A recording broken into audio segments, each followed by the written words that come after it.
wait to log onto your Facebook page and tell everyone what you're doing at that moment? Do you post every intimate moment of your life on your blog?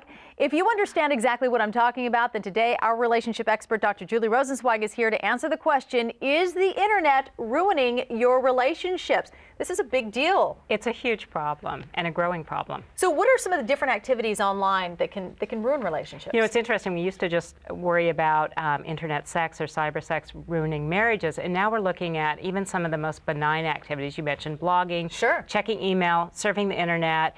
Anything that really begins to take over your life can ruin not just your most intimate relationships, but it can interfere with your friendships, your family, and even your coworker relationships. So it can become a big problem pretty quickly. You talk about the intimate relationships. Yes. Do some people use the internet as a way to maybe avoid intimacy in their relationships? Absolutely. And we see this for people that are in committed relationships and they're spending a lot of time online, especially in the evening, moving into, you know, all hours of the night. So they're avoiding intimacy there.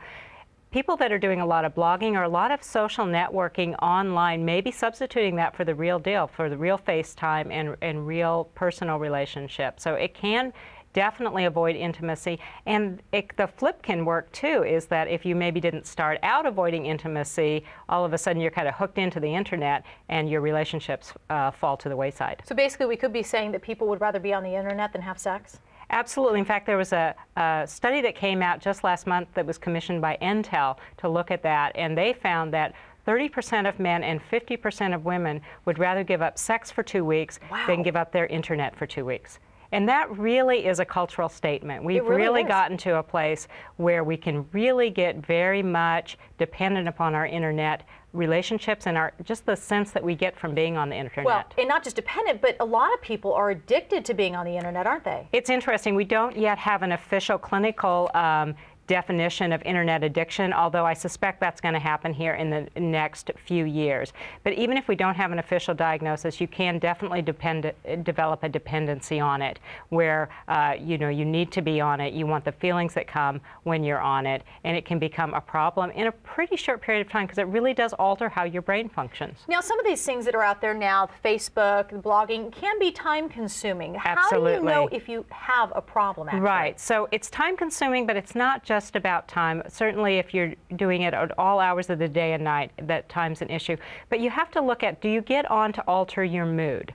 Do you get on to either relax, kind of go into a trance state, or even get kind of the high that you get from doing gaming activities or doing the social networking activities? Do you get really anxious if you're unable to log on in even short periods of time? Do you look forward to logging on and being on the internet than you do being in-person activities? Are your friends and your family complaining that you're on the internet too much? Is it possible to stop on your own, or is this something that you really need to seek professional help to get away from the computer? I think we're going to see more people seeking professional help. If you do want to try to stop on your own, set yourself some goals that you're only on for short periods of time. Set a timer. Don't do it when it's prime family time or time that you could be spending in person with your friends.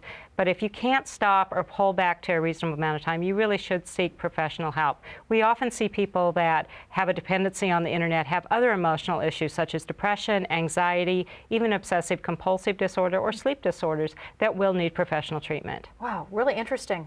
Stay off that Facebook, Julie. I'll try. So many of us are on that. Thank you so much. It's really important. Appreciate You're welcome. it. Thanks for watching Better.tv. For more stories like the one you just saw, catch the television program Better every weekday. Check your local TV listings to see if Better airs in your city.